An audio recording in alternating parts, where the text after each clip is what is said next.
tələbəlik dövründə bir xanım var idi. Biz onu ilə dostluq eləyirdik. Dostluq eləyəndə demək belə bir dost da deyildi, amma mənə onu ilə çox ünsiyyət qurmaq çox rahatlıq verirdi. Və o ünsiyyət bilirsiniz nəyə keçdi? Hətta qız vəziyyəti pis olandan sonra yuxuma gəlirdi. Gəl yanıma, halım pisdir, gəl yanıma. Və mən oradan gələndən sonra hətta bacım da bilirdi ki, mən onun evində olmuşam.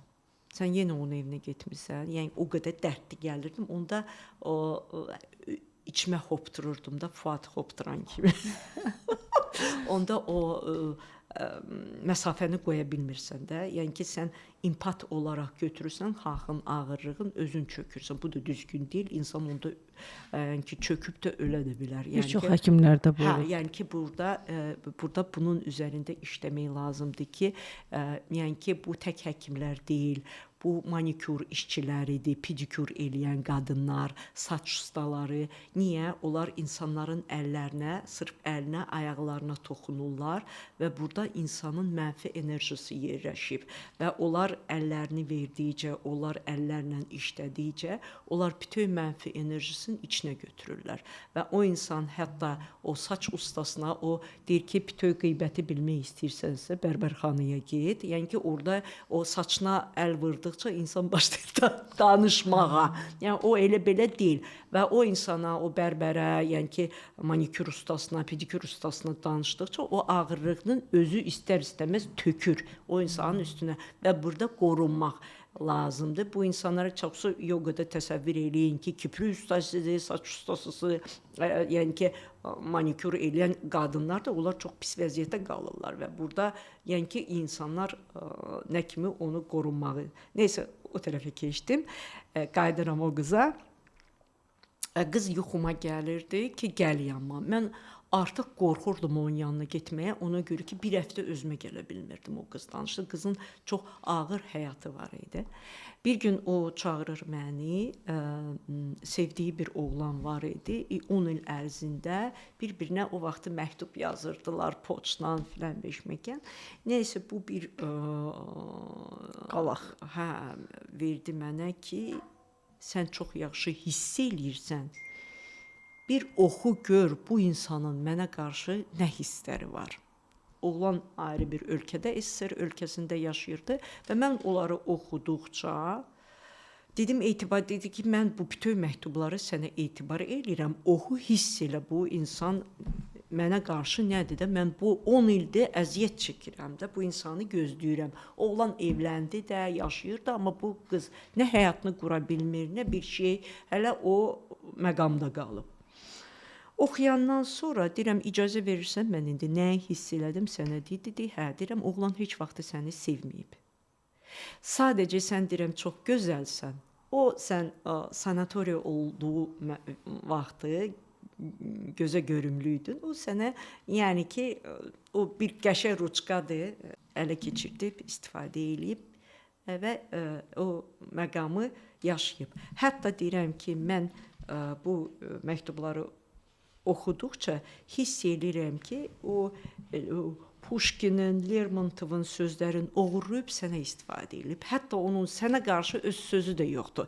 İnsan sevdiyi məqamda heç kimin sözün istifadə etmir. O içindən gələn bir ifadələrdir, onu deyir. Mən deyirəm, burada iç ifadəsi görmürəm. Mən burada ancaq oyun görürəm.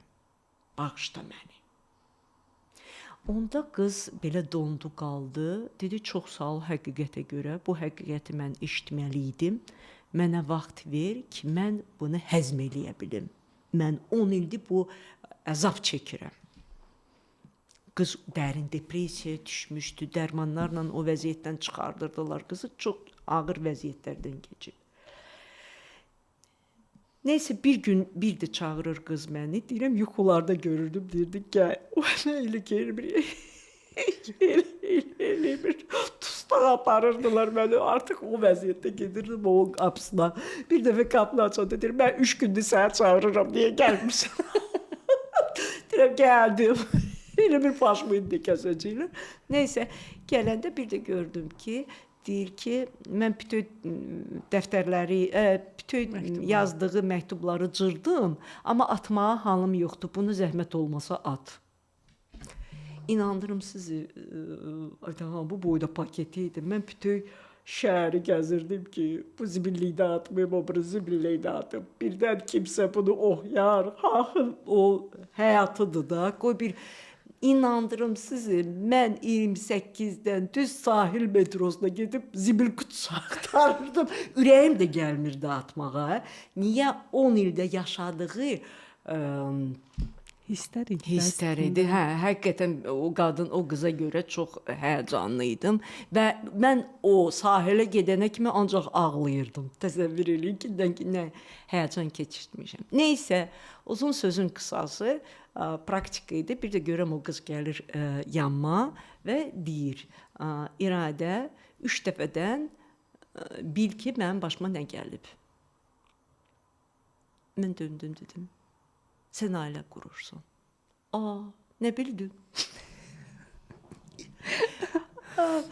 Mən onda onu qaldırdım, Aytən xanım. Yəni onun boyu da balaca değildi. Azərbaycan üçün bir 70 neçə boyu var idi. Mənim özümün 1.66 boyum var.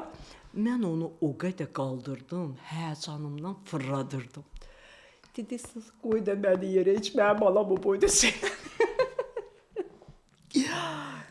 Həqiqətən mən o qədər o qıza görə çox xoşbəxt oldum ki, həqiqətən çox yaxşı bir insanla ailə qurdu, 2 evladı var, çox xoşbəxtdir. Yəni bu hadisələr olduqca valla mən insanlardan çox deyir ki, mən demirəm anamdan artıq sevinəcəm hansısa qız gələndə, amma anamdan az sevinməyəcəm. Bu böyük bir işdir. Və bu böyük işin bəhrəsini görəndə o sevinç dolu həqiqətən o insanla bir yerdə yaşayırsan ayrıca.